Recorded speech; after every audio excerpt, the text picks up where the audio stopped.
deixar você falando aqui, vambora. Eu tô com essa tosse alérgica, não sei como é que vai ser. Tá em quanto?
Não, 23.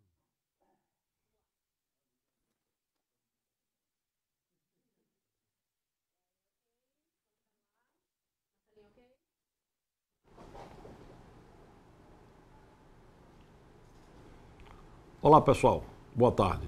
Está começando agora mais um Tamo Junto. Aqui eu e você, você e eu, batendo um papo, falando de absolutamente tudo que envolve a nossa gestão, os desafios que estamos enfrentando e, claro, não poderia deixar de ser diferente, os nossos projetos para fazer Sergipe superar uma das maiores crises da história do Brasil.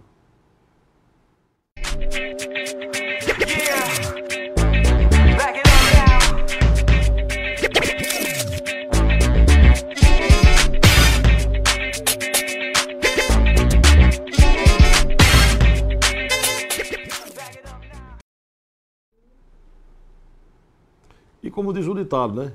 Uma andorinha só não faz verão. E eu posso me orgulhar de estar cercado de pessoas competentes, comprometidas e que, acima de tudo, amam o Sergipe e a sua gente. É o caso desta minha amiga aqui, que me deu uma grande alegria na semana passada, ao aceitar o convite para ser a nossa pré-candidata a vice. Já falei pessoalmente e agora, à frente dos amigos que nos acompanham no Facebook, eu quero dizer com todo carinho, minha querida amiga Eliane, seja bem-vinda para esse bate-papo, papo reto, essa conversa tranquila que a gente tem feito por diversos dias, por diversas semanas com a população. Eles perguntam, a gente responde e assim a gente se sente mais perto da população. Agora a palavra é com você. Então, em primeiro lugar eu quero dar um abraço em todos os sergipanos, falar, Bilivaldo, que para mim eu não sinto como que eu estou chegando, né? Eu estou num lugar onde eu sempre estive, onde é o nosso projeto, é a nossa história, é a nossa casa, e que pensar em Sergipe é o que nos motivou.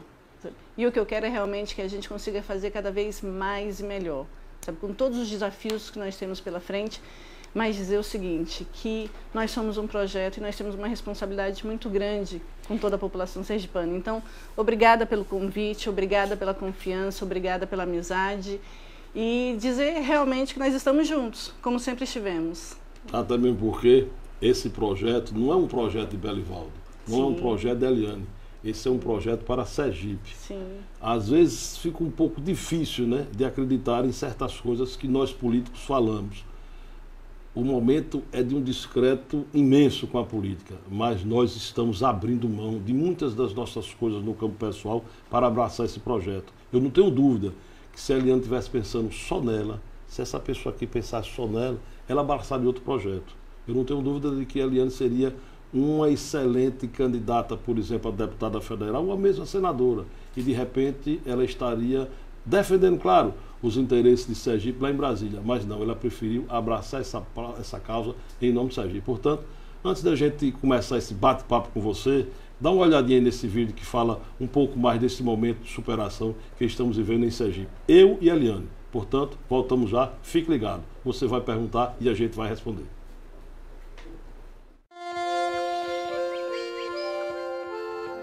O sergipano ergue a cabeça, renova as forças e dá início a um novo ciclo. Faz isso com braço forte e pés no chão. Chão que leva a um novo caminho, que aproxima histórias e gerações, que salva vidas e muda destinos. O sergipano ergue a cabeça e vê que tá diferente. O Estado segue um novo ritmo, o ritmo que embala a esperança. Belivaldo é o pré-candidato ao governo que Sergipe precisa.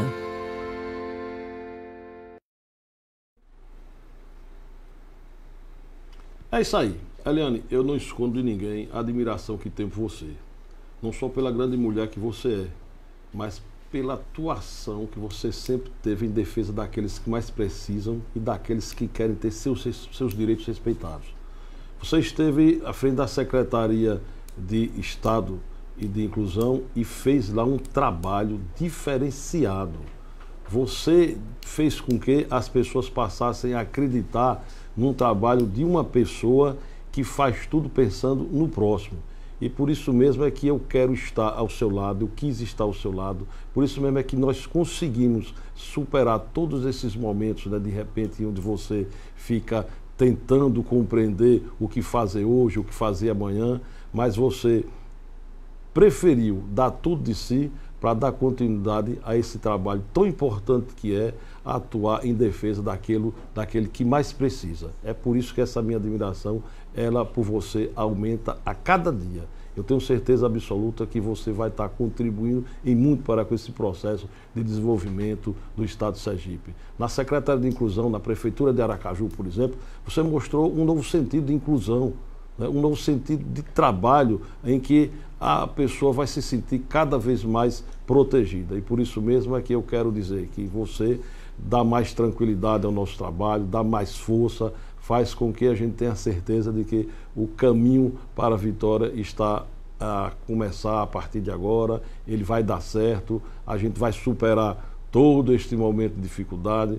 Nós vamos estar conversando não apenas como a gente conversa aqui nesse momento via, né, uma live, mas nós vamos estar conversando com a população em Aracaju, buscando inserir todas as pessoas nesses processos tão importantes, né?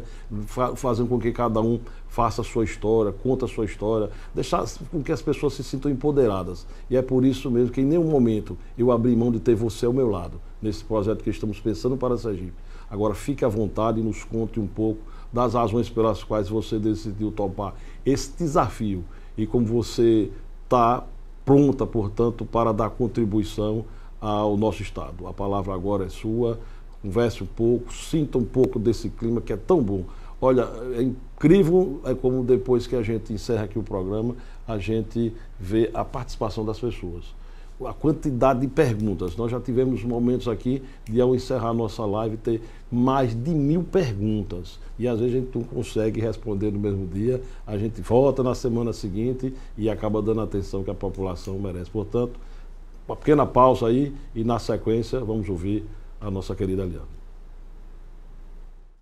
Não dá para pensar Sergipe com os mesmos conceitos de sempre. Sergipe são muitos e é um só. O velho e o novo juntos, criando o futuro. Um futuro que não trata como invisível quem só quer ter os mesmos direitos que eu e você. Que respeita a fé em todas as suas formas. que traz dentro de si a tolerância e a diversidade. Sem ignorar que somos diferentes, mas valorizando aquilo em que somos iguais. Queremos vencer, crescer, continuar sonhando. Governar para todos, respeitando cada um. Esse é o meu compromisso.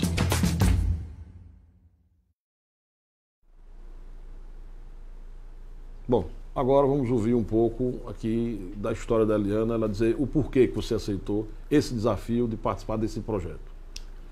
Então, mais uma vez eu agradeço, mas antes de agradecer a você, Belivaldo, eu quero agradecer à população sergipana.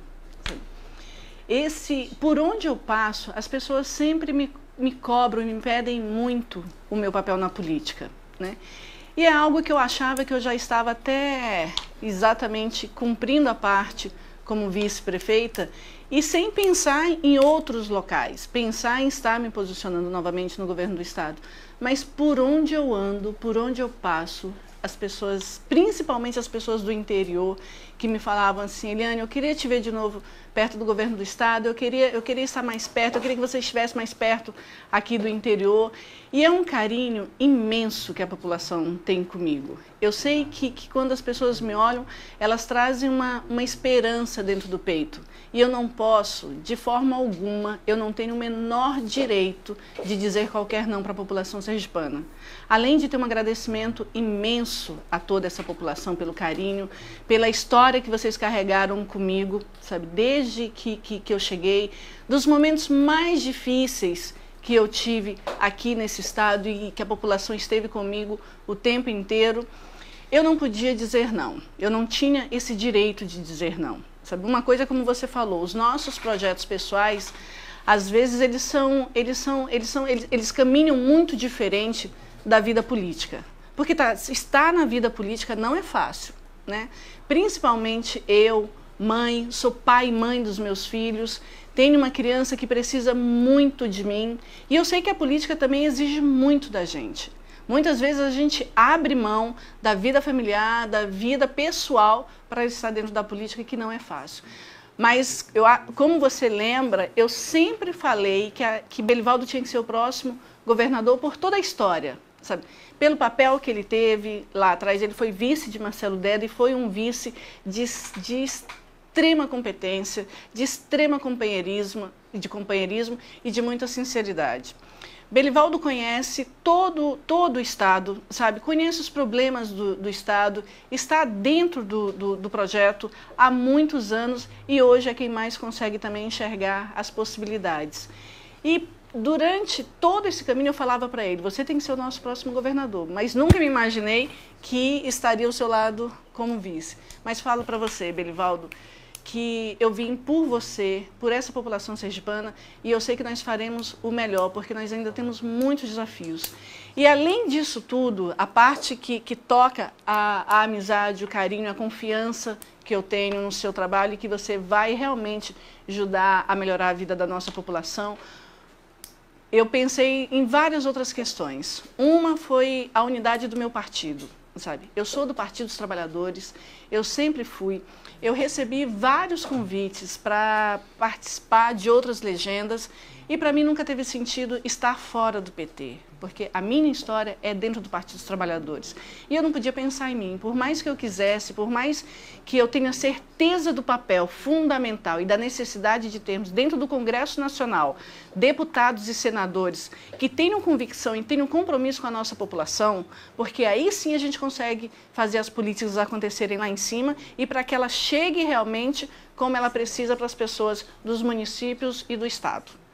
Então eu estava batendo muito na tecla de termos bons nomes para a Câmara Federal e para a Câmara e para o Senado Federal.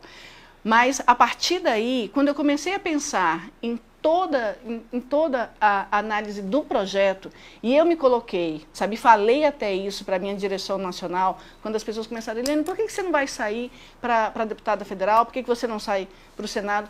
E eu olhava assim: mas eu sou de projeto, eu aprendi a ser de projeto, eu aprendi na vida política de Marcelo Deda que ninguém faz política sozinho, ninguém pode fazer política olhando para o próprio umbigo. Se quer estar na política, então olhe para toda a nação, olhe para toda a população. E olhando e pensando nisso, eu não tenho como enxergar um caminho sozinha sem ser com um agrupamento que eu confio e que nós estamos juntos desde 2006. E a partir daí, pensando nessa unidade também do meu partido, que nós temos também candidatos fortíssimos, sabe, que estão concorrendo, eu falei, não, eu vou aceitar ser vice de Belivaldo, sim. E vim aceitar esse desafio. Para mim não é um novo desafio, é mais um desafio. Sabe? Não vejo diferença de estar trabalhando para Aracaju e trabalhar para o governo como um todo, para olhar todos os municípios. E confesso até que eu estava sentindo muita falta do interior, sabe? Confesso que eu estava sentindo muita falta de andar nos municípios, de a gente implementar projetos que deem desenvolvimento real na vida da população. E vai ser um novo desafio. E até mesmo porque, Helena, como você colocou, quando você abraça o projeto do Estado, você vai ter a oportunidade de estar trabalhando não apenas por Aracaju, mas trabalhando também por Aracaju e, claro, também, por Sergipe, claro, como um todo. Claro, nós sabemos da carência existente em relação ao Estado de Sergipe como um todo. E é importante destacar, e eu faço a questão aqui de acrescentar o seguinte, esse é um projeto que não trata apenas do que quer Eliane, do que quer Belivaldo. Nós sabemos, como costumo dizer, que estamos vivendo um período extremamente difícil no que diz respeito à credibilidade que a classe política perdeu, né, por conta de tanta coisa que tem acontecido. Mas o fato concreto é o seguinte, a partir de 1º de janeiro de 2019, Sergipe vai ter governador, o Brasil vai ter presidente da República, nós vamos ter a oportunidade de fazer uma renovação na Câmara dos Deputados, na Assembleia Legislativa, 2 senadores poderão ser mudados ou reconduzidos, quem decide isso é a população. E sempre que tem oportunidade, eu faço questão de repetir a mesma coisa e faço de novo aqui um apelo. Olha, não vai ser votando em branco, não vai ser votando nulo, não vai ser deixando de comparecer à eleição e você vai resolver a sua vida, nem a vida do seu país, nem do seu estado. Porque se você não participa, você não tem direito de cobrar. Eu até defendo a seguinte tese, vamos todos participar do processo de eleição em outubro, já no dia 7, para que as eleições sejam definidas no primeiro turno. Sergipe deverá ter 10 candidatos ao governo do estado e seus respectivos vices. É simples, é só olhar o passado, o presente, o que cada um tem de experiência, o que cada um pode oferecer e você confiar e você decidir. Eu, particularmente, tenho minha opinião. Eu sou da opinião de que nós não deveríamos ter eleição de segundo turno, que nós não deveríamos ter reeleição. Eu defendo a tese de que deveríamos ter nesse país eleições gerais, portanto, de vereador a presidente da República a cada 5 anos. E a população ter direito de escolher um outro. E se aquele que governou por 5 anos foi bom, ótimo, que beleza. Ele faça seu sucessor e depois retorne. Não há nenhum problema em relação a isso. Portanto, não vai ser votando em branco, não vai ser votando nulo, que a gente vai resolver o problema do país, o problema do Estado. Olhe bem, procure saber. Saia dessa história de dizer que ninguém presta. Vai ter alguém que vai ter que lhe representar. Sim. Esse é o pior cenário, esse é o pior caminho. E está aqui, portanto, 2 pessoas que têm compromisso com o Sergipe. A pré-candidatura está posta. No próximo dia 5, no Cotinguiba, vamos fazer a nossa convenção. A partir do momento que tivermos a nossa candidatura registrada, aí sim, vamos fazer um grande evento, inaugurando nosso comitê, chamando as lideranças e vamos continuar, não é conversar não, vamos continuar conversando com o povo, porque uma coisa eu posso dizer, independente de estar no cargo de vice-prefeito ou não, independente de estar no cargo de vice-governador ou não, Eliane não vai deixar jamais de ser essa pessoa que ela é. Uma pessoa que não deixa de olhar para o próximo, de defender aquilo que ela pensa com o coração, com todo o carinho, de estar nas ruas, portanto, buscando a melhoria para a população. É dessa forma que a gente pensa, é dessa forma que a gente vai agir e é dessa maneira que a gente vai ter que enfrentar a população, viu, Helena? Enfrentar assim, olha, de cara para frente, frente erguida, olhando no olho, sem tergiversar, sem enganar, sem esconder. Porque toda vez que eu venho aqui para essa live, toda pergunta que é feita, a gente responde. Se não souber responder, eu digo que fica para depois. Mas não vou me esconder, não vou me omitir jamais. Então, acho que vamos sim cuidar de Sergipe, que é o que nos exporta. Vou partir aqui para a primeira pergunta, né? A Cássia Calazans faz aqui uma pergunta. E essa eu vou passar para você, viu? Que ela diz o seguinte aí. Já que teremos uma mulher como vice-governadora, seria muito interessante resgatar a Secretaria das Mulheres, em que pese a Secretaria de Inclusão, do jeito que ela existe hoje, ter lá uma participação efetiva das mulheres. Mas ninguém entende nesse momento aqui desse assunto mais do que a Helene, portanto eu passo a bola para você. Então, primeiro, olá, Cássia. Quero falar para você o seguinte, que nós temos que remodelar muito a política, porque muitas vezes não é só a criação de uma secretaria ou não. A gente precisa, e eu tenho conversado muito isso com o Belivaldo, o que nós queremos para as nossas políticas. Hoje nós temos um público de 52% da população de Sergipe, Belivaldo, que são mulheres. E onde nós temos a maior indefinição, sabe, de quem vai votar, ainda está no público, no eleitorado feminino. Então nós temos muitos desafios. É claro que por que essa mulher, muitas vezes, ela não quer votar? Ela sabe da jornada tripla que ela tem, porque ela cuida de casa, ela cuida dos filhos, ela cuida do trabalho, ela não tem tempo de cuidar dela, mas ela está no mercado, ela está aí. E ela precisa de ter políticas que realmente olhem para ela. Não adianta a gente discutir empoderamento das mulheres se ela não tem uma creche para deixar seus filhos. Então, as questões ligadas às mulheres, elas são muito pertinentes.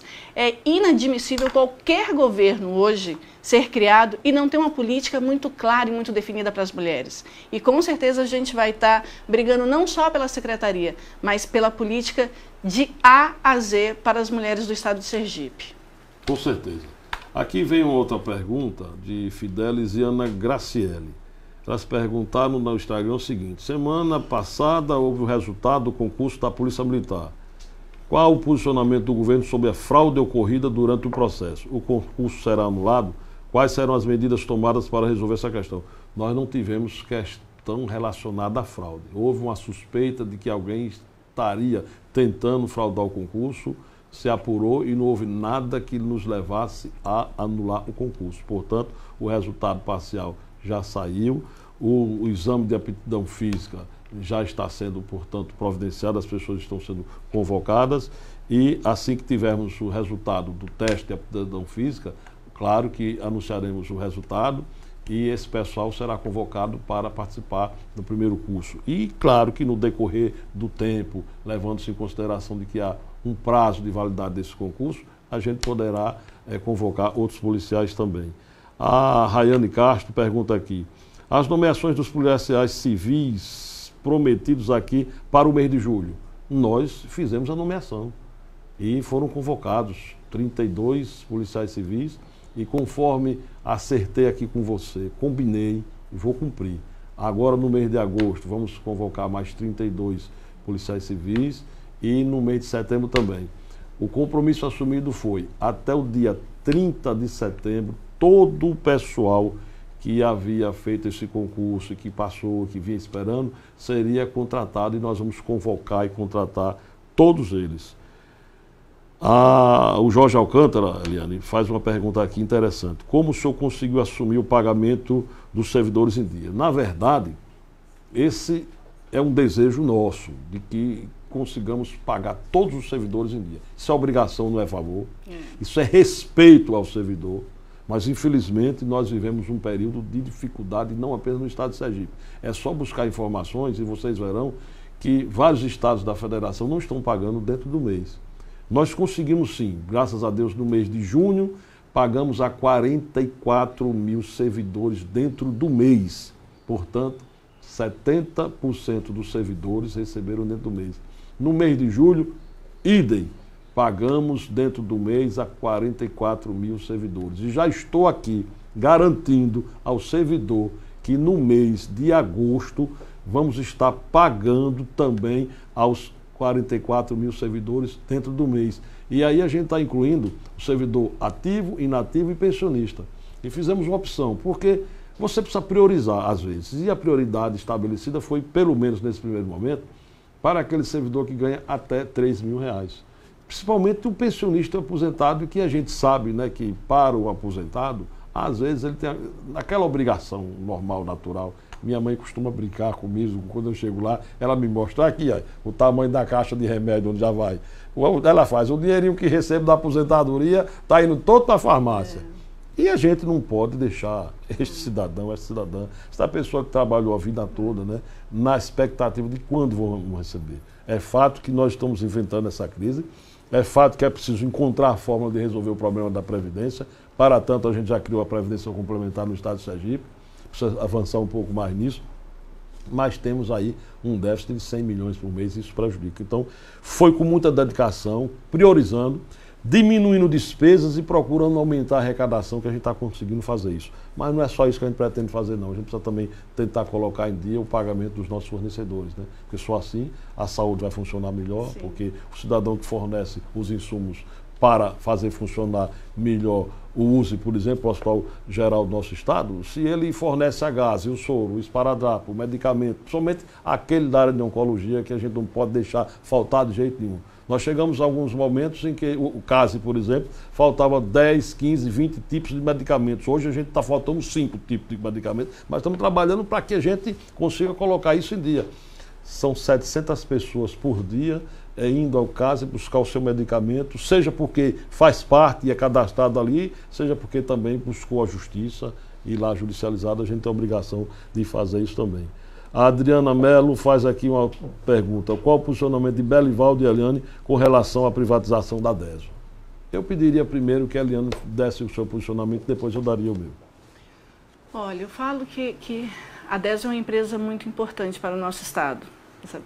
É claro que nós temos que rearrumar muitas coisas lá dentro, mas a privatização não é o caminho, sabe? A DESO, na minha opinião, sabe, é uma empresa do nosso Estado, é uma empresa que depende muito do nosso Estado, depende muito do poder público e simplesmente a privatização não é o melhor caminho para a população sergipana. Então, na minha opinião, é que a gente realmente faça o que tiver que fazer para melhorar a DESO, mas o caminho para mim não é a privatização. Também porque, Eliane, você fala com bastante propriedade. Nós estamos nesse projeto político desde o primeiro momento em que estive vice-governador ao lado do nosso querido Marcelo Deda, dispensa comentário, claro, né? Depois participei desse processo como um todo, mesmo estando fora de mandato político, mas estando à frente da Secretaria de Estado da Educação, e retornei ao processo político como vice-governador de Jacques Barreto, e em nenhum momento nós falamos em privatizar a DESO. Houve uma discussão mais ampla aqui, quando o BNDES estabeleceu a possibilidade de bancar um estudo, pagar um estudo para a gente saber o que é a DESO, o que fazer sobre a DESO. E ali ele poderia nos mostrar um caminho. Olha, privatização pode ser assim, é importante ou não, interessante ou não. PPP, parceria público-privada ou não.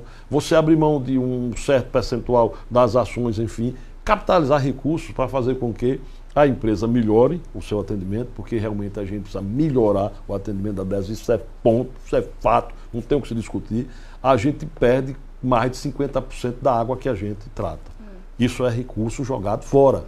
É preciso melhorar a gestão da DESO? Mas não significa dizer com isso que a gente tenha que privatizá-la, não está nos nossos planos, nunca discutimos isso, o nosso projeto político nunca discutiu privatização de DESO, quanto a isso estamos realmente tranquilos. E só mais uma informação, nós estamos vendo aí um modelo do governo federal, sabe, onde a ordem do dia é privatização, e isso, o quanto que está enfraquecendo o nosso país. É só olhar a nossa Petrobras, que é a nossa empresa, que é a empresa que mais nos orgulha nacionalmente.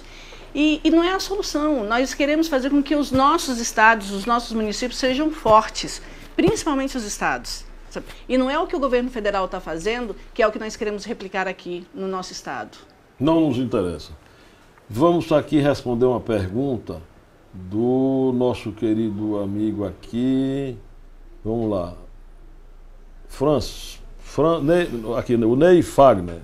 Belivaldo, quando será o asfaltamento de Santana de São Francisco? Santana de São Francisco, nós estivemos lá recentemente numa cavalgada.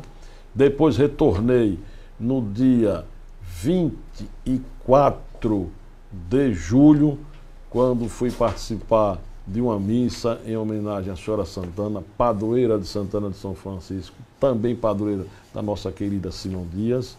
E devo lhe afirmar que amanhã temos uma previsão concreta para que a gente possa estar já e tratando dessas questões relacionadas a Santana de São Francisco. A ideia é que assim que conclua, né, parte aqui da banca, está faltando pouquíssima coisa, a gente vá a Santana de São Francisco, a Brejo Grande, enfim, aos municípios onde nós concedemos ordem de serviço. Eliane, nós estivemos percorrendo o estado de Sergipe, a partir do momento em que assumiu o governo, fizemos um estudo, uma arrumação, apertamos para um lado, apertamos para o outro, fomos ao Proinvest e encontramos recursos suficientes para liberar um montante de investimentos da ordem de 80 milhões de reais.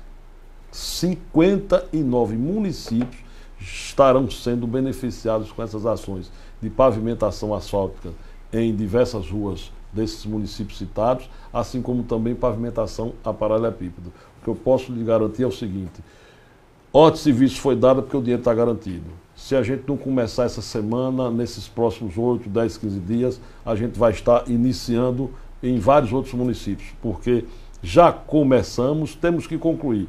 Eu não gosto dessa história de você começa uma obra aqui, para e vai para outro canto, não. Onde começou vai ter que terminar, porque você tem município X, que você vai ter lá a pavimentação asfáltica de 5 quilômetros. Outro tem de 15, outro tem de 20, outro tem de 3. Não importa o tamanho. Iniciou, só sai de lá quando termina. Sai daquele município, vai para outro. Então está tudo cronometrado para que nos próximos 30, 60 dias a gente tenha como concluir todas essas obras iniciadas.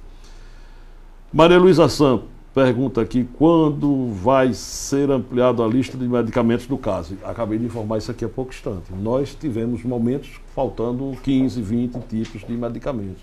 Nós estamos trabalhando agora para que a gente não tenha falta de nada. Fizemos reunião com os diversos fornecedores de medicamentos. Alguns reclamaram com razão. Está aí a diferença, porque eu não minto, eu não escondo. Com razão, encontrei situações em que tínhamos fornecedores, né, de insumos, de medicamentos do modo geral, com 4, 5, 6, 8 meses de atraso no seu pagamento. Então, a gente está conversando com o Ministério da Saúde, ele vai estar ampliando o repasse de recursos nesse sentido. Tem acontecido atraso de repasse do governo federal, aí a gente acaba fazendo com que isso aconteça com recurso do Tesouro. O que importa é que o cidadão, ao procurar, encontre o medicamento. Graças a Deus, tem sido uma conversa boa. Porque eu tive a informação recentemente que nós estamos correndo um risco sério de ter um desabastecimento, por exemplo, de esparadrapo dentro do USE. Sim. Agora, por que isso? Porque um único fornecedor fornece esparadrapo para o USE. Nós temos 72 fornecedores de insumos, do modo geral, trabalhando com a Secretaria de Estado da Saúde. Eu chamei esse fornecedor para uma conversa ao lado do secretário de Estado da Fazenda e do secretário de Estado de Saúde. E, com toda razão, o que é que ele mostrou? Eu tenho mais de R$1 milhão para receber. Você chama um outro fornecedor que fornece o soro, isso e aquilo outro, 3 itens. Eu tenho R$2 milhões para receber. E vamos puxar aqui, o que é que você tem realmente a receber? 2013, eu tenho fatura a receber de 2013, eu tenho 2014, eu tenho 2015, me pagaram tudo em 2016, eu tenho uma parte para receber em 2017, eu tenho outra parte para receber em 2018. Mas que o cara vai fornecer nessas condições? Aí você tem que chamar para dialogar. Quando eu fui somar para buscar o montante, né, de débitos da Secretaria de Estado da Saúde com seus diversos fornecedores, nós chegamos à casa dos R$200 milhões. E aí, o que é que eu faço? Milagre. Olha eu de novo, falando o que eu sempre falo, olha, governar se governa com a caneta, não é com a varinha de condão, não. O problema é que tem gente aí que quer ser governador e não sabe qual é a diferença entre uma varinha de condão e uma caneta. E vende com a caneta você planeja, você determina, você autoriza. Com a varinha do condão você faz mágica. O governo não é circo, a população não é palhaço. Então eu não posso estar brincando, não. Eu tenho que ser sincero. Chamo o fornecedor, discuto com ele, pagamos uma parte, assumimos o compromisso de pagar o restante e, graças a Deus, a gente está conseguindo abastecer o uso do modo geral, o caso do modo geral. Enfim, tem que ser dessa maneira, não pode ser diferente.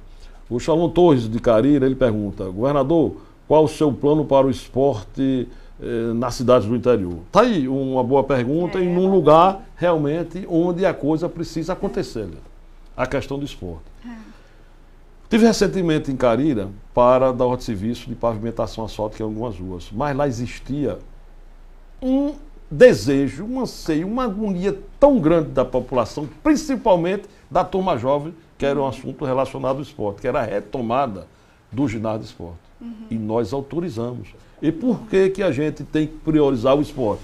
Tem tudo a ver com a área que a Eliane mais gosta, que ela mais entende, que é fazer com que a gente não tenha esses jovens no mundo das drogas. Eu queria que você falasse um pouco dessa ação conjunta que a gente precisa trabalhar. O esporte, a inclusão, a educação, enfim, para a gente tentar salvar tanto o jovem que está caindo no mundo da droga, no mundo da criminalidade. Então, Belivaldo, só para vocês terem uma ideia, eu tenho conversado muito com o Belivaldo nesse sentido.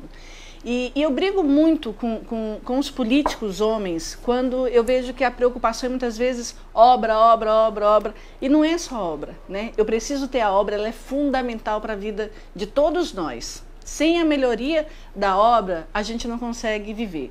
Mas eu preciso pensar na política de inclusão. E não é uma política de assistência social ou de assistencialismo.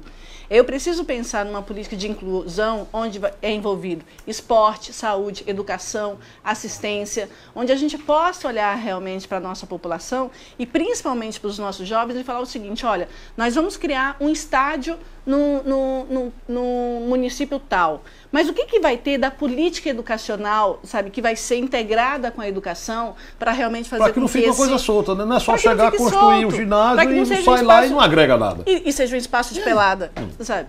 Quantos jovens nós temos com um potencial imenso, mas que a gente não consegue descobrir, porque a gente não tem uma política educacional e esporte que seja integrada. Então, é uma nova forma de se construir a política de inclusão social. Aí eu falo na cultura, aí eu falo na educação, aí eu falo no esporte, na assistência e saúde. Aí sim eu consigo fazer realmente, pensar na nossa população da criança ao idoso. Outro dia a gente conversava sobre isso, não foi, Helena? Sim. Porque a gente fica, veja, nós temos uma Secretaria de Estado da Saúde, da Educação, uma Secretaria de Estado da Cultura, uma Secretaria de Estado do Esporte. Claro, ninguém está defendendo aqui a tese que deveríamos ter 3 secretarias e uma só, não. O que está se dizendo aqui é o seguinte, se tiver que ser uma, que seja uma, mas se tiver que seja as 3, que tenhamos, portanto, as 3. Agora, o que é que está faltando? Integração, a política, uma política que se vontade, comunique com a outra. Não é você simplesmente fazer a Secretaria de Esporte funcionar sem que tenha, dentro do contexto, algo que dialogue com a Secretaria de Estado da Educação, que em muitos dos seus prédios tem a quadra esportiva.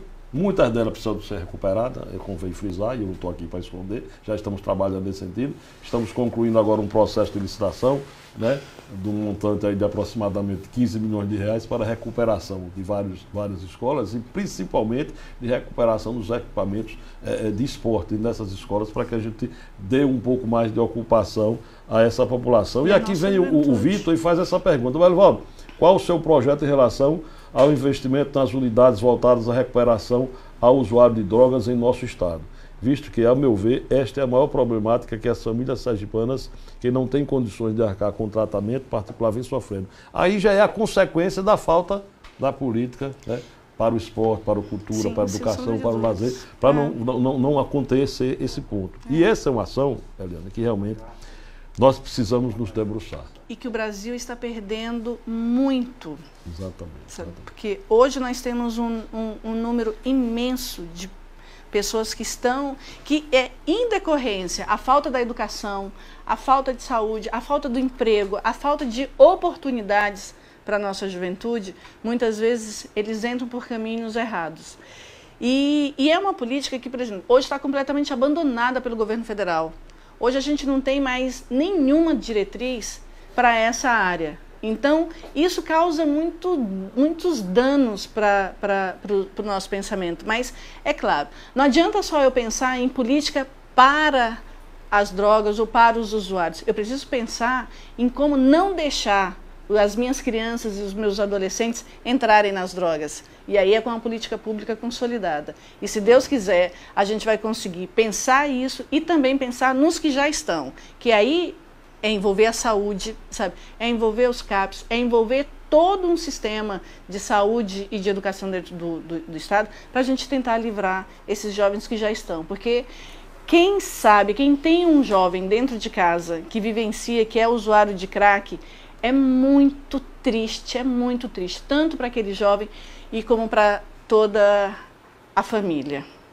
E mais uma vez, como frisado, que esse é o tipo de ação que tem que funcionar, que precisa funcionar de forma integrada com o município. Porque o cidadão está lá na base. Não adianta você cobrar só do Estado. Às vezes nós somos cobrados, né, por ações que elas não pertencem efetivamente só ao Estado. Sim. E aí eu abro um parênteses para falar da questão da segurança pública, que nós estamos conseguindo avançar. Estamos vivendo um momento de paz agora, graças a Deus. Não são os números que gostaríamos, mas estamos melhorando. Mas o Estado não vai, em nenhum momento, conseguir fazer segurança pública sozinho. Se a União não fizer a sua parte, se não deixarem como estão deixando as fronteiras desse país escancaradas, abertas para entrar a droga sintética da forma que está entrando, se a gente não conseguir acompanhar aqui as nossas divisas e fazer um trabalho em conjunto com a Guarda Municipal, por exemplo, é uma ação de 3, governo federal, estadual e municipal. Não dá você pensar em segurança pública sozinho. Porque, assim, a e a sociedade, na verdade, você tem razão. Às vezes eu digo isso, se a população não fizer a sua parte, e eu já dei aqui esse exemplo. Por isso, o que pode acontecer quando a população pode ajudar? Você está lá na sua residência e você teve condições de colocar cerca elétrica, câmeras, enfim, você está na sua casa e dali você está vendo toda a movimentação que está acontecendo na sua rua. Mas o seu vizinho não tem esse aparato. Sim. Por que você não se comunica, você não dialoga, você não faz com que isso possa ser repartido? De que maneira? Liga para teu vizinho. Só, olha, tem um movimento aí, não sai agora que eu já estou ligando para o 190, eu estou pedindo providência da polícia. Isso é também ajudar. Não é dizer mesmo, eu estou vendo que tem um movimento estranho, passou uma moto estranha, passou um carro estranho, avisa os filhos, avisa a sua família, não vamos sair de casa. Sim, e a sua parte?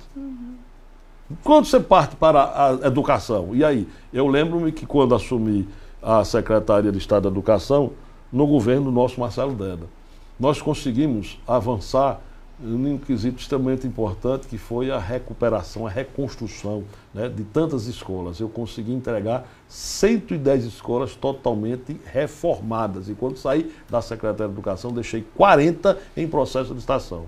Você reforma uma escola hoje, faz um investimento, porque com a educação a gente não gasta, a gente investe. Um investimento de 1 milhão, de 2 milhões de reais, recupera aquela infraestrutura da escola. Porque a escola ela precisa ser atrativa. Sim. Não é você ter bons professores numa escola cair nos pedaços. Da mesma maneira também que não serve você ter uma escola toda bonita, cheia de ar-condicionado. Todo mundo agora quer climatizar as suas salas. O calor está grande, né? Essa mudança de clima do planeta, todo mundo quer ar-condicionado perfeito. E o professor insatisfeito também não resolve. Pois bem, você faz um investimento, recupera todo aquele prédio. Com 6 meses a escola está precisando de reforma. Porque não é uma consciência do aluno, não é uma consciência da família. Aquele prédio pertence à comunidade. Não é do governo. A escola boa é aquela escola que funciona de dentro para fora, de fora para dentro. E o que é isso? É quem mora ali defender o seu interesse. Ontem nós paramos e eu fiquei emocionado. Fomos visitar, e a Eliana estava ao nosso lado, obras extremamente importantes que estão acontecendo em Aracaju, fruto da administração Edivaldo Nogueira, Eliana Aquino. Até vendo situações em que, Belivaldo, o Edivaldo contando, eu era prefeito antes, saí, retornei, o recurso estava lá e não retomaram essa obra e nós estamos fazendo agora. Mas o que mais me emocionou, achei lindo, avenidas serão abertas, tudo muito bonito, tudo bacana. Agora, quando eu cheguei na frente da escola do 17 de março, muito bonito, você vê lá, canal está sendo recuperado. E é do lado de uma diversas creche. Ruas, todas asfaltadas. O 17 de março hoje parece uma cidade. Eu senti a emoção da Eliana, a emoção de Edivaldo, porque o que é que eles dizem? Isso aqui parece a criança que você coloca no mundo, que você vê nascer, vê crescer, vê tornar-se gente. Aquilo ali é um bairro que está se tornando dessa maneira. Então, o que é que mais me emocionou? Foi chegar na frente daquela escola e ver aquela meninada gritando Edivaldo, Edivaldo, Edivaldo, Eliana, e o carinho, o reconhecimento. Porque pense numa escola bonita, de qualidade, e que está fazendo com que aquela população se sinta gente. Frente à escola, um posto de saúde está sendo construído. A creche atrás. A creche mais atrás. Quer dizer, veja a diferença de quem tem compromisso com o seu povo, com sua sociedade. Então, é isso que nos dá, não sabe, vontade, força de estar nessa luta, porque é duro. Não é fácil. Você sai de casa, vai trabalhar, fica até 10, 11 horas da noite. Repito, deixa às vezes de viver a vida da gente, mas o que importa é você acreditar no projeto.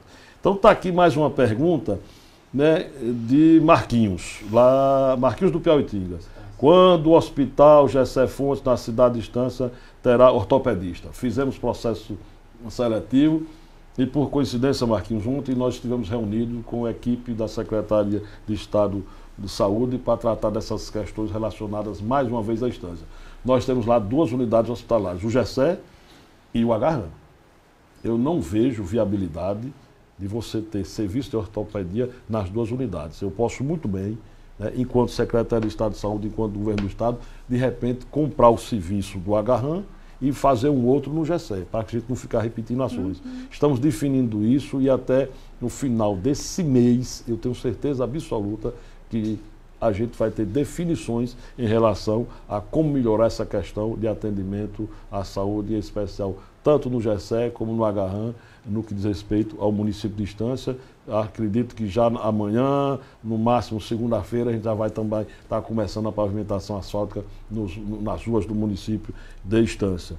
Eliane, é assim que a gente tem feito essa live. Veja quantas perguntas nos diversos assuntos de interesse da população. O Guilherme Henrique, esse faz uma pergunta que tem tudo a ver com a minha região e que a gente sente perto da reclamação, que é a história da pavimentação das nossas rodovias. Aí ele pergunta: Belivaldo, a rodovia que liga Pinhão a Simão Dias, quando será reformada? Não só de Pinhão a Simão Dias, como também de Simão Dias a Poço Verde. E eu acrescento: Poço Verde, Tubiá Barreto, Tubiá Barreto, Riachão, Tubiá Barreto, Itabaianinha, Riachão, Lagarto, Lagarto, Campo do Brito, e aí por aí vai. Já conversamos sobre isso.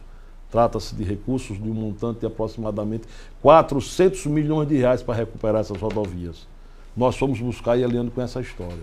Tentamos, junto ao famoso FINIS, a Caixa Econômica Federal, governo federal, precisando do aval do presidente da República, que não nos autorizou, não nos deu o direito de contrair esse empréstimo. Se tivéssemos com esses recursos em caixa, nós já estaríamos dando início a essas obras, porque fizemos a licitação, tivemos autorização da Assembleia Legislativa, autorização da Secretaria do Tesouro Nacional, o Conselho da Caixa Econômica se reuniu e disse sim, o presidente da República disse não. Não autorizou a Caixa a assinar o contrato conosco, e nós estamos buscando esse direito junto à Justiça para que a gente possa agir e conseguir fazer as obras da mesma forma que outros estados estão fazendo. Foram, portanto, buscar na Justiça. Enfim, temos outras perguntas aqui. Na próxima semana estaremos de volta, escolheremos mais um tema a tratar e acho que a gente encerra por aqui agradecendo de coração mais uma vez pela sua participação e mais ainda agradecendo pela participação efetiva da minha amiga, companheira aqui de lutas. Nós temos uma história de luta, uma história onde conseguimos superar tudo que aconteceu na vida de todos nós amigos, porque eu tenho um carinho especial por vocês, sabe disso. E a população vai reconhecer que essa dupla aqui não está para brincadeira. Nosso compromisso é com você, nosso compromisso é com a população do Sergipe, portanto eu passo agora para você a sua fala, para as suas considerações finais, para a sua despedida, para dizer a essa população que nós estamos juntos, viu? Com você e tudo vai dar certo.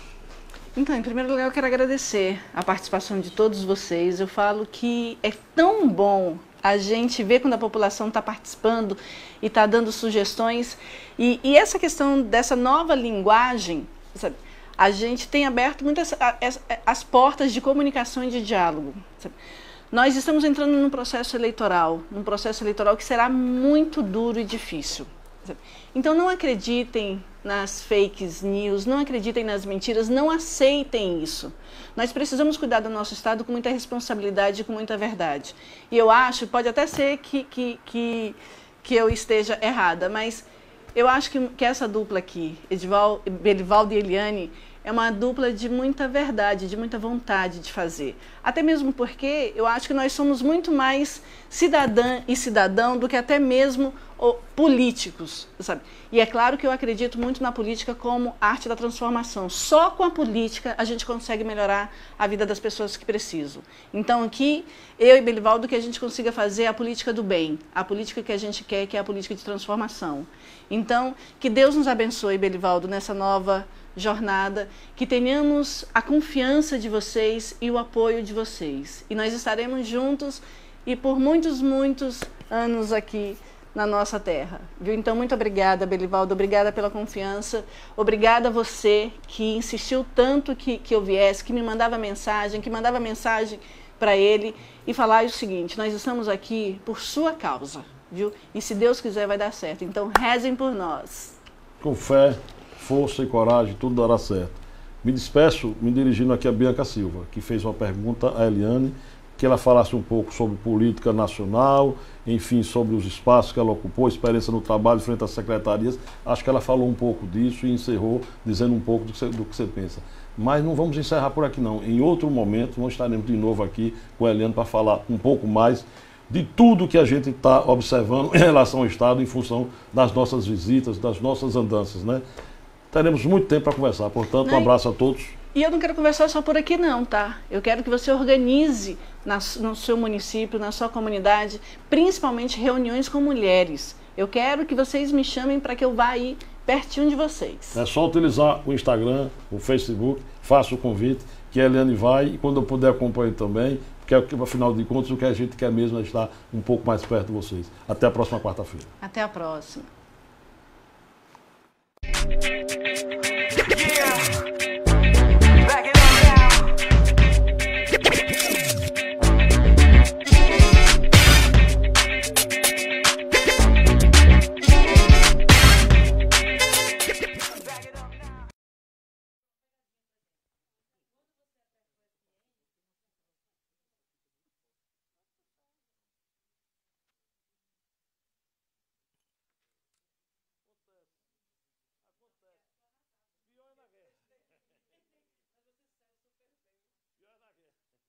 Quando eu vi ali, ó, subia e descia, voltava pro início, vinha pra cá.